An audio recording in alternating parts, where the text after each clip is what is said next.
You are chosen for beautiful things, even broken. Hey girlies, so for those of you who do not know, my name is Shireen and I make natural hair transitioning videos. So in today's video, I'm going to be talking about low porosity hair, which is the type of hair that I have. If you see me looking down, I'm looking at my notes.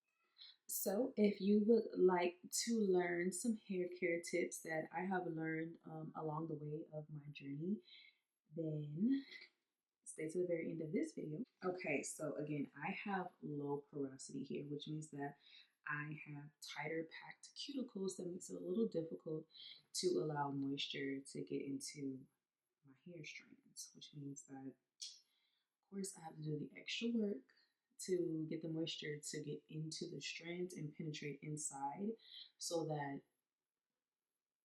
moisture can get into my hair. Okay, so for shampoos, when you're choosing a cleanser, you want it to be gentle. Okay, and by gentle, I means that it's not going to be like too harsh on your hair strands. So with a clarifying shampoo, also with clarifying, you want to make sure that you're only doing that once a month. So 3 times out of the week, you want to be using a moisturizing shampoo, but we're strictly going to stick to the clarifying. So for the clarifying shampoos, you want to choose some good shampoos. That would be like your Mazanis or your Design Essentials, your Camille Rose Wave for You pattern. These are going to cleanse the scalp and like cleanse your hair without over stripping the hair. Like it's gonna make sure that those oils are still there, but it's cleansing the hair from buildup. So like when you're using like not a lot of products, but when you're using your products and they're sitting on your hair, we're able to get some of that off so that you can go in with your next style, as well as like edge control. You use edge control of your hair or maybe gel if you have to put it. So yeah, you want to avoid heavy shampoos with heavy oils or silicones because they tend to weigh down on the hair. So again, with low porosity hair, it's harder to get the shaft to open so that the product can get in. So it's literally going to stay like that. If you're putting heavy shampoos or like heavy creams or heavy conditioners on your hair, it's making it a little bit harder to get that open. You want to look at your shafts like a delicate flower, like a feather. It's very light. So if it's something on there that's heavy, is it opening? It is not. So you want to make sure that what you're using on your low porosity hair is very light and not heavy. Now to conditioners. Again, lightweight for us low porosity girls. So when you're using a shampoo or when you're using a conditioner in your hair, remember, okay? Warm water is key. This is what's going to help open up that hair shaft in the first place. So on wash day, when you're washing your hair, it's gonna take a minute. So you can't directly go straight into, okay, I'm gonna wash my hair. No, you have to sit there for a minute. It's gonna take a minute. And when I say a minute, I mean a minute for them shafts to get open. And you're gonna know when your hair is completely wet because it's gonna lay down. If you wet your hair, it's gonna do that, and then it's gonna go back to that. Them strands ain't open yet. When it's that water is like doing this on your face, when it's flat and it's soft, and you're gonna be able to tell when the water has penetrated into the shafts and it got it to open and your hair is wet. If it's still looking like this, it ain't wet. It ain't wet. Continue to bake. So with the conditioners, whether it's a leave-in or not, you're looking for humectants. This is going to attract and help to retain moisture into your hair strands. Okay, so humectants, you want to, those are going to be your glycerin, aloe vera, honey, agave nectar, sorbitol, or panthenol. Panthenol. They're also going to be your humectants that you're looking for. Again, that is going to attract moisture to your hair and help it retain its moisture. You want to be looking for products like Amica, Briogeo, Camille Rose, honey, the honey conditioner, Anderson's. Those it's a ton of them out there. But again, you want to look for something that's just lightweight, and you want to be looking at those ingredients. Okay, this is what's going to help get those moistures into that hair strand, so that way we can start getting this transitioning ball rolling. Okay, with the deep conditioners, it's going to be the same thing. The only thing is, with deep conditioners, you need heat. So you want to put some type of heated cap onto your hair. You want to get a hair steamer. You want to get an under dryer.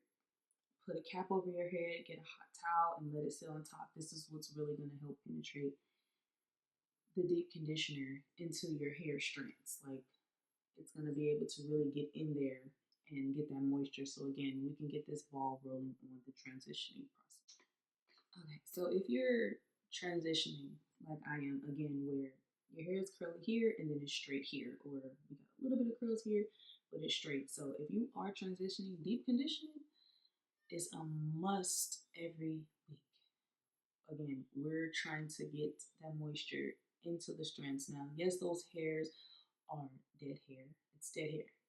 But what we're doing is encouraging the moisture into your hair. So as your hair continues to grow out, those strands are getting pushed down, and you know, we can start clipping away. This is if you're trying to keep as much hair as possible, then doing the big chopper route, which is what I'm choosing to do with my hair. So it's curly here and then it's straight, because I'm just going to try to keep as much hair as possible as we go. So again, deep conditioning weekly.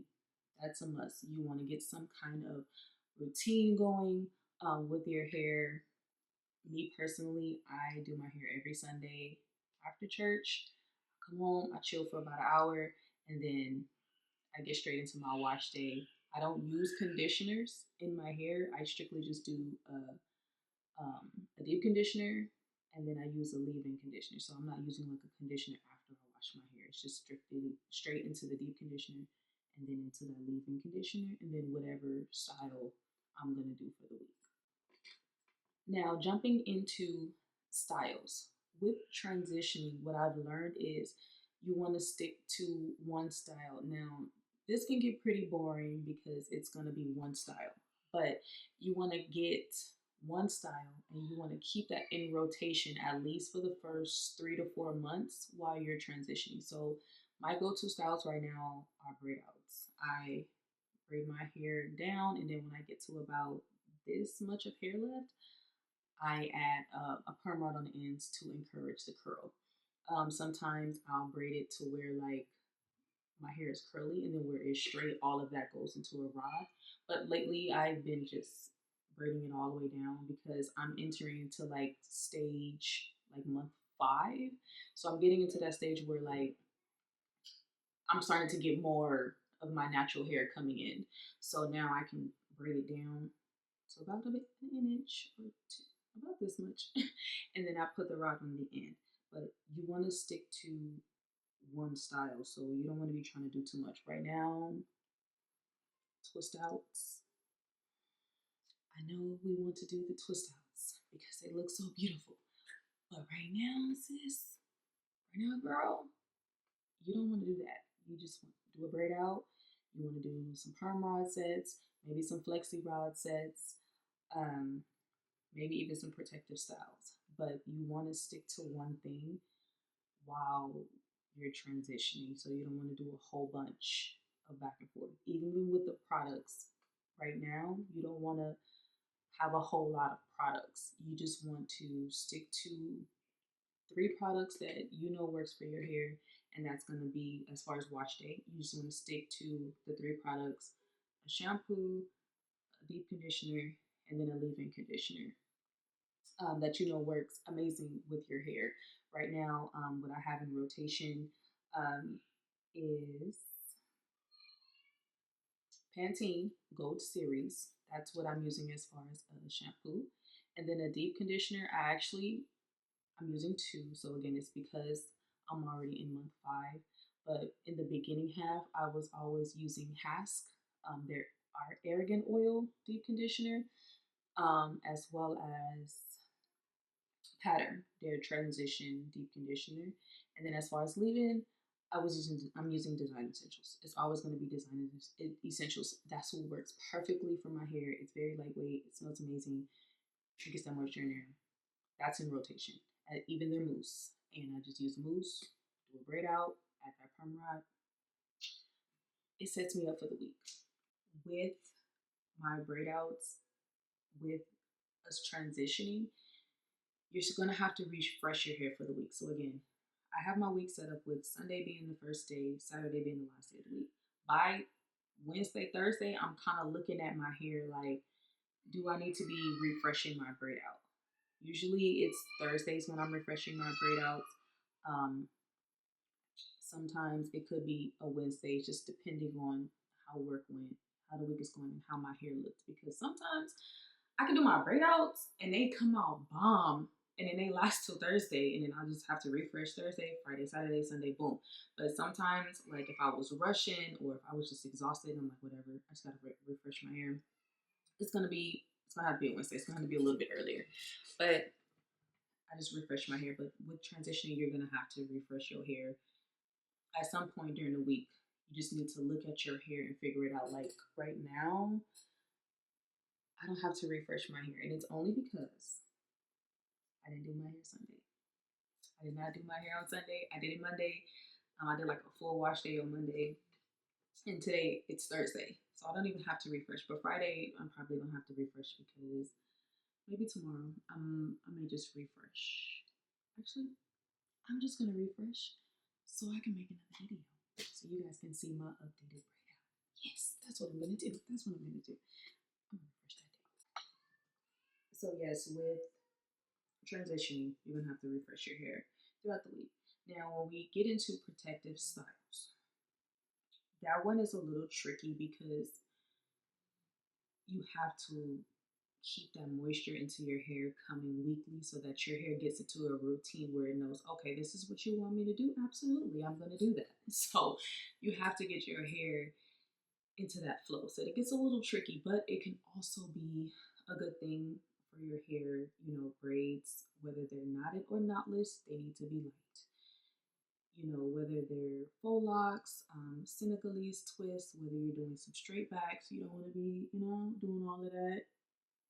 Can't move your head. They don't need to be tight.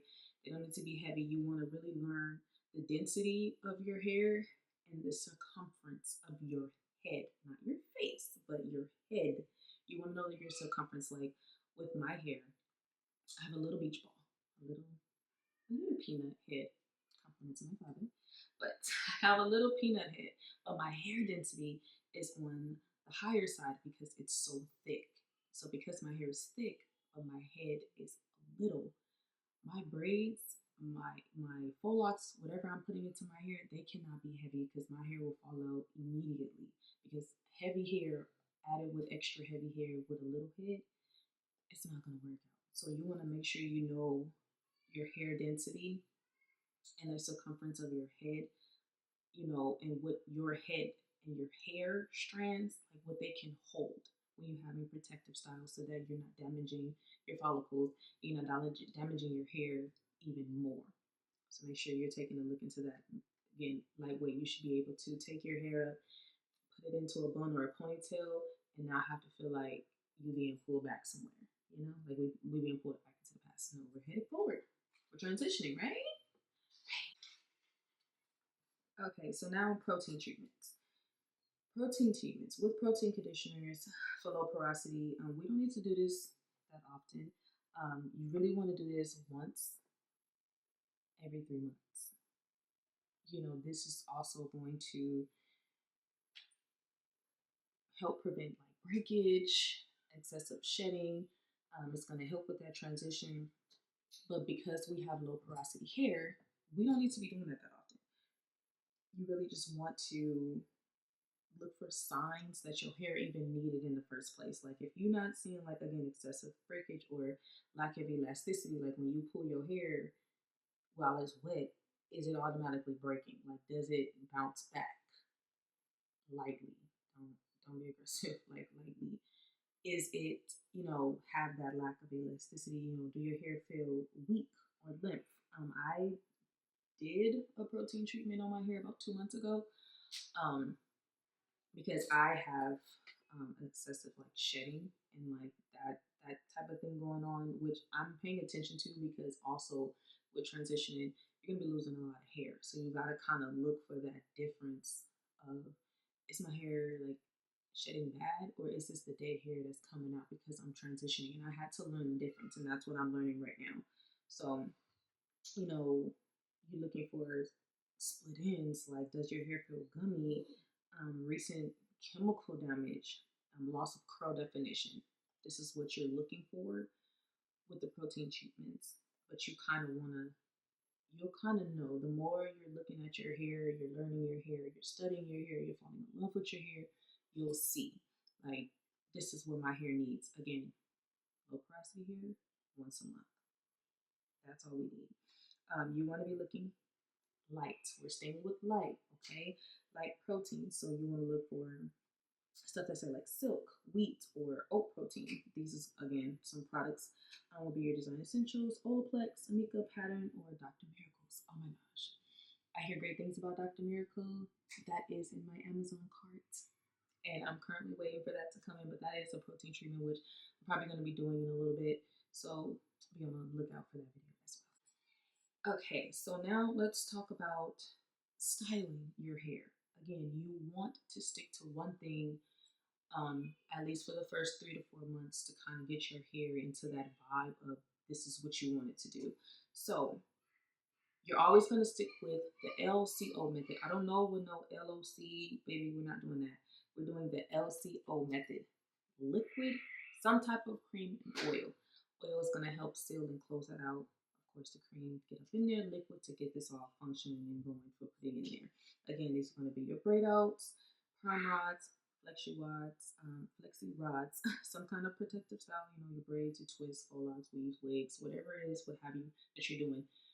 Just make sure that you're doing the LCO method. Even if you're getting braids, wash that hair, deep condition that hair, put that leave-in conditioner into your hair, and then go get that protective style. At least that is in your hair. I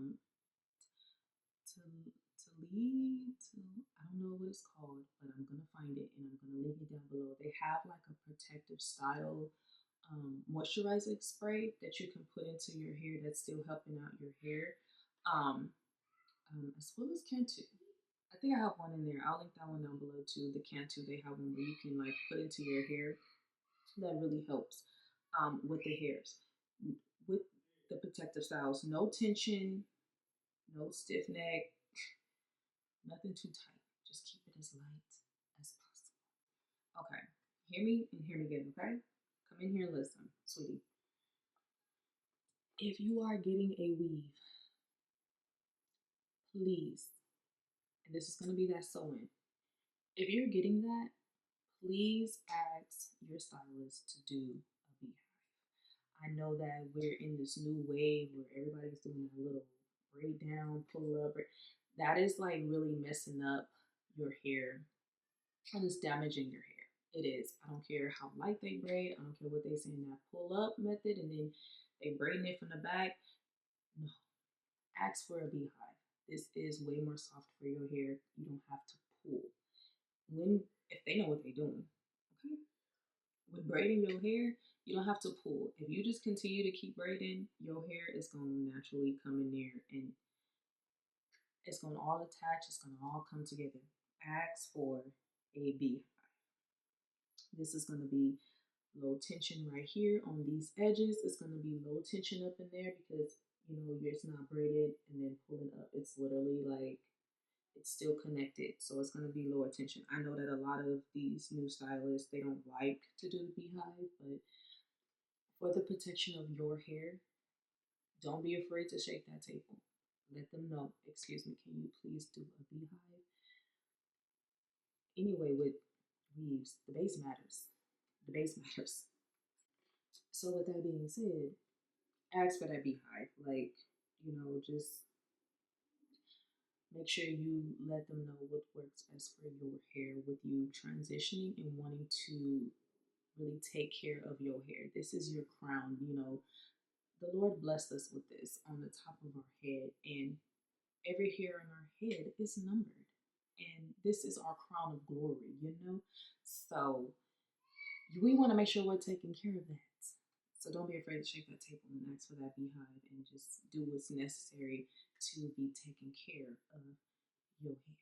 Now for the oils. Here are some lightweight oils that's not too heavy on the hairs. I know that the Jamaican castor oil is like a very popular oil, but unfortunately, we cannot use that oil on our low porosity hair because it's very thick and it's very heavy. I used to use this on my hair all the time and wonder why I had so much buildup on my hair and why it just seems like, man, like it does not feel like it's doing anything to my hair. It feels like it's just sitting on my hair. And then when I go to like get a braid out, it's not doing what I need it to do because it's so heavy. So with that being said, grapeseed oil, argan oil, sweet almond oil.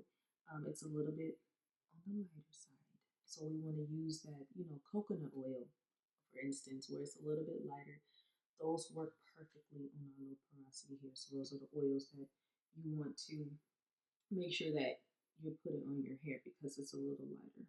Why lightweight oil? You want to avoid as much excess buildup as possible. Because our hair already have a harder time with getting product up in there, the last thing we need is excessive buildup. Okay? Okay, so we're getting down to the last little bit of my notes here with transitioning. So with trims, I know that trims are like a big thing, but we have to do them at least every 6 to 12 weeks. You kind of just want to snip off a little bit because this is encouraging growth for one. But then, when it gets to that point where you really have to trim all of it off, you can avoid as much trimming as possible. So trims are going to be a thing when it comes down to transitioning. You want to make sure that you're trimming your hair because it's needed. It's dead hair anyway, so it's like, why are we holding on to it? Why are we holding on to it? So you just want to trim as possible. Me, I get scissor happy, so I have to be very careful because I'll be chopping a second, which I did some years ago.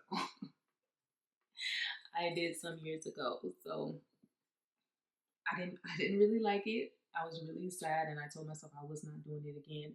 But I made the mistake of putting an S curl into my hair when I big chopped and I did not cut the S curl out. So now we're here, we're transitioning. So girlies, that is all of the inside scoop that I have right now. Again, I'm still transitioning. I'm barely into month 5. I was in and out of transitioning for about a year and some change now, but I've been going strong for about 5 months, sort of. Yeah, about 5 months. So I've been going strong. I just want to encourage you to just trust the process. I'm gonna film everything, the whole process, the whole transition, so you can see what a day in the life looks like as someone who's transitioning from heat damage to natural hair, all the way up until I decide, hey, I'm gonna chop my hair off, which is probably gonna be later on in the year, or maybe beginning of the year 2026. But I'm gonna write it out, and I want you guys to see it, and I want to encourage you to just enjoy it. Again, this is a braid out. And I get so many compliments like, oh my gosh, your curls is this. Oh my gosh, your curls is that. And I'm just like, man, I'm still transitioning. But it looks amazing. So I just want to encourage you to just love the process as it goes. And this is for my girlies who have low porosity hair, who are transitioning, and who does not want to do the big chop. So being said, until next time, don't forget to like, comment, and subscribe. I welcome all growth and all improvement. So leave all of the comments down below, some more videos that you guys would like to see. I'm also going to be doing, again, an updated braid out video on how I got this, because it's not like the very first video that I posted. It's a little different. So I'll be doing that soon. But until next time, girlies, see you later.